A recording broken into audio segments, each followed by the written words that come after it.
Hello,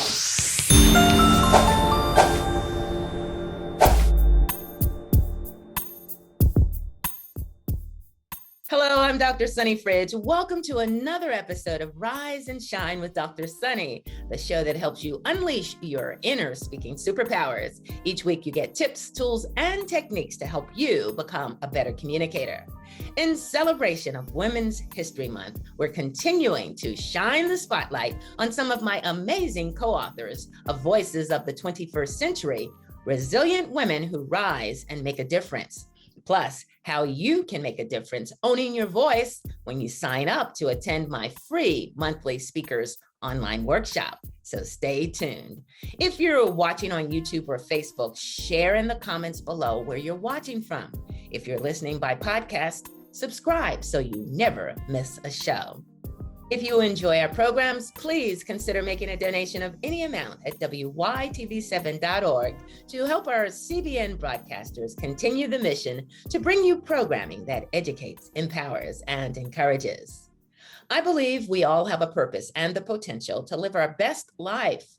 My guest is an actor whose stage now includes being an international best-selling author. Steff Kawasaki is also a Fascinate certified advisor and founder of Hope Inspired Coaching. Welcome, Steff, to the show. How are you? Aloha, and thank you for inviting me.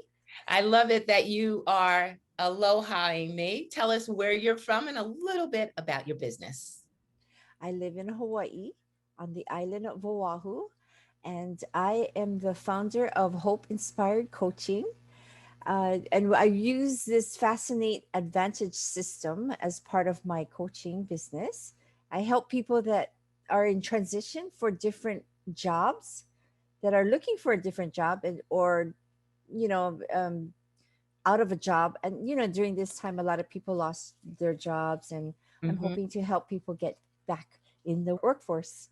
Now, we connected during a book collaboration project through the Women's Speakers Association, Voices of the 21st Century, Resilient Women Who Rise and Make a Difference. And our book launch, that's right, we got our books. Yay. Our book launch was in February. Was it as amazing for you as it was for me when we found out that our book became an international bestseller that makes us best-selling authors? Yes, and that was very exciting, and a nice, pleasant experience.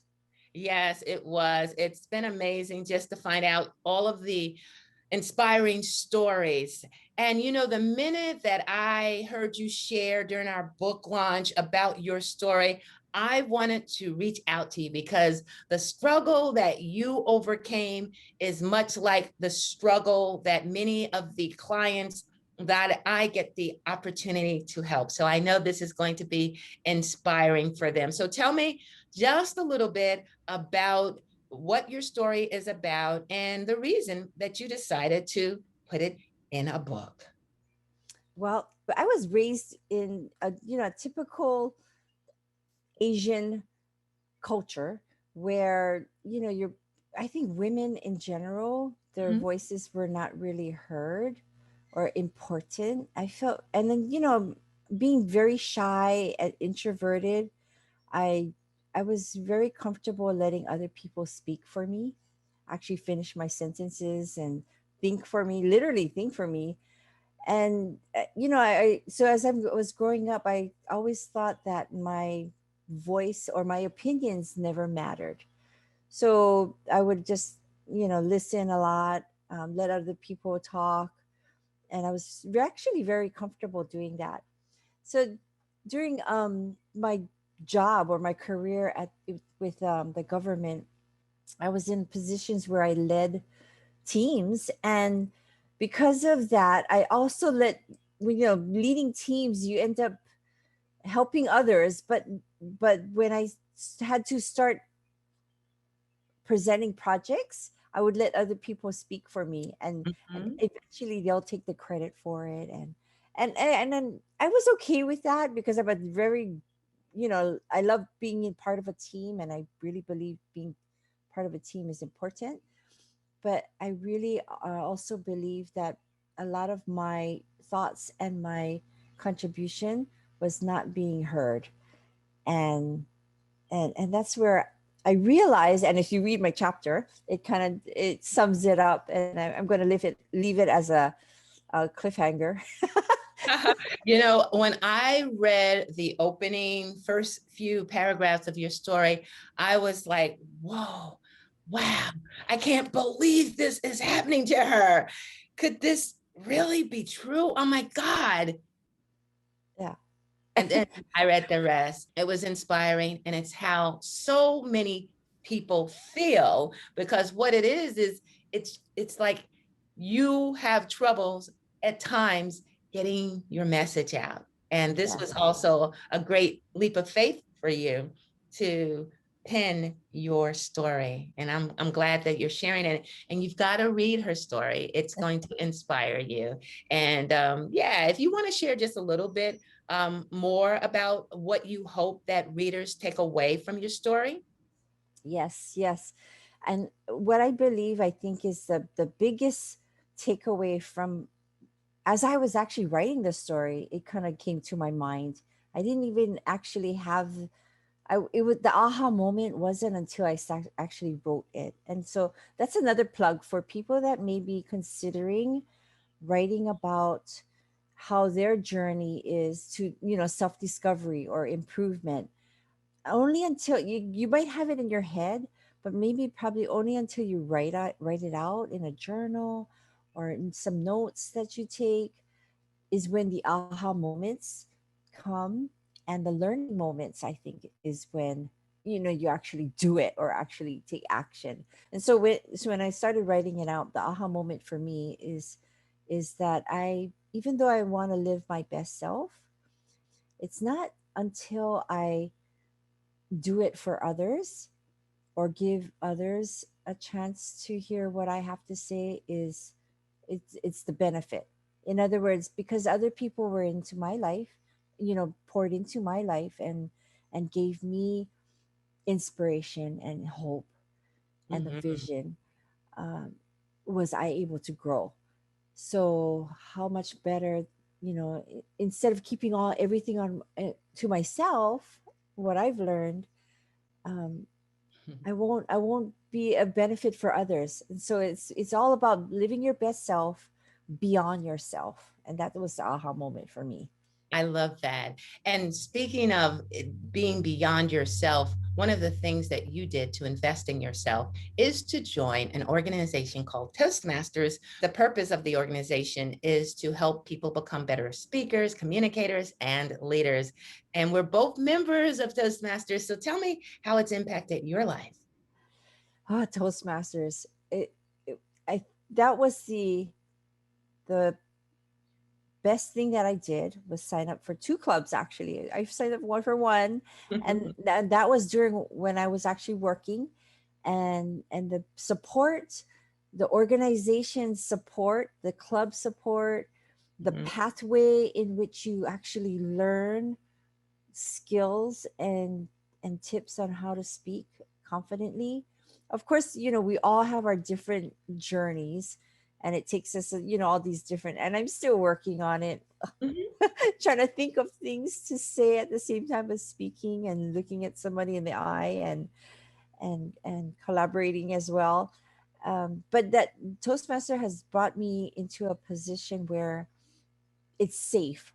It's a safe environment to learn and engage with other people that are in the same situation, that wants to learn as well.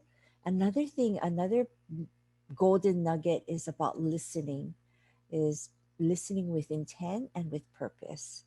And that's how you engage with people. I really want to thank you for sharing your story, because that is resilience, overcoming the challenge. Because if we aren't able to speak, and I loved how you related it to history and family traditions, and not really being the one that's going to say what you mean and speak up for yourself or for others. And now you're on the journey to help others in that same position. So thanks again for your resilience.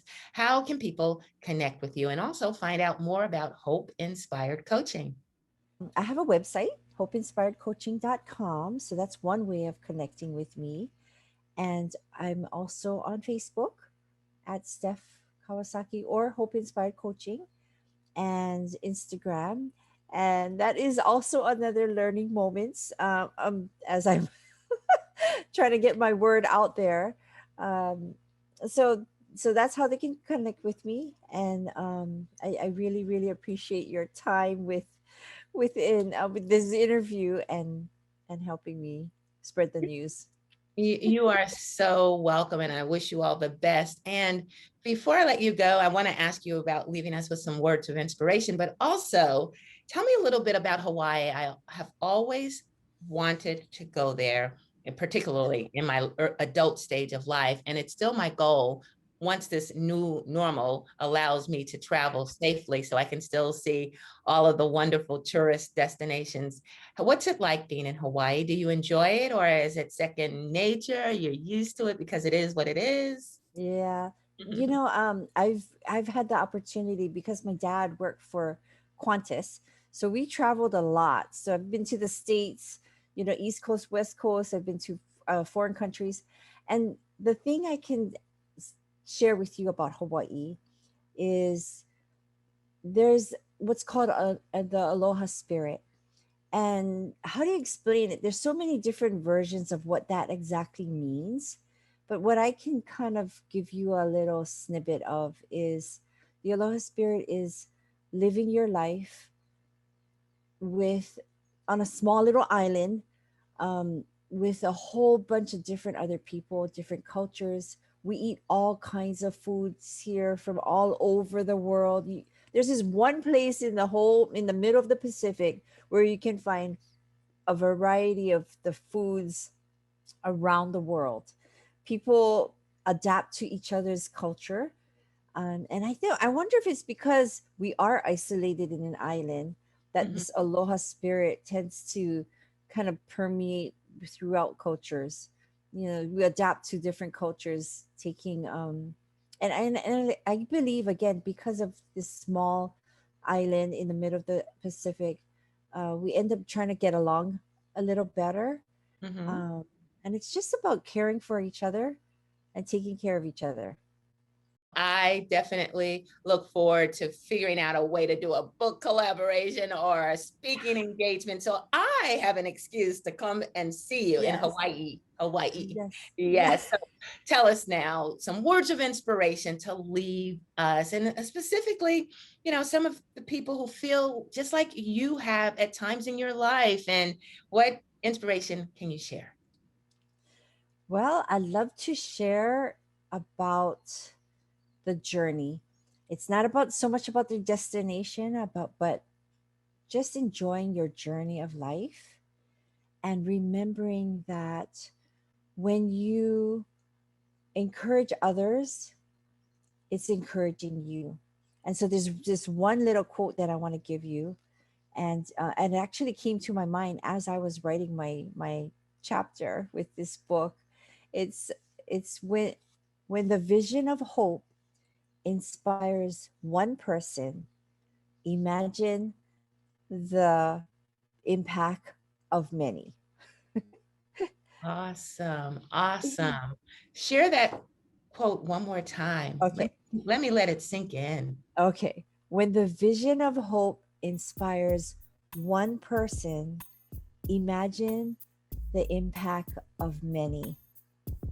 So just to keep that in mind, that when you inspire at least one person and they blossom and live their life, how many more people they will impact as well. Awesome. Steff Kawasaki of Hope Inspired Coaching. Thank you so much for sharing your story and some inspiring words. And coming from Hawaii, how do you say goodbye? Is it the same as hello, aloha? Aloha means, yeah, hello, goodbye, love, um, yeah, caring for each other. Malama pono. Mahalo is thank you. I've heard Thank that. you. Mahalo. Yeah. Well, thank you so much, Steff Kawasaki. It's been a pleasure, and it's so wonderful to be part of a wonderful book collaboration project. Much love, much success to you. Aloha. Aloha. Thank you. That's all the time we have on this edition of Rise and Shine with Dr. Sunny. Again, thank you. Mahalo to my guest, author, and hope-inspired coach, Steff Kawasaki.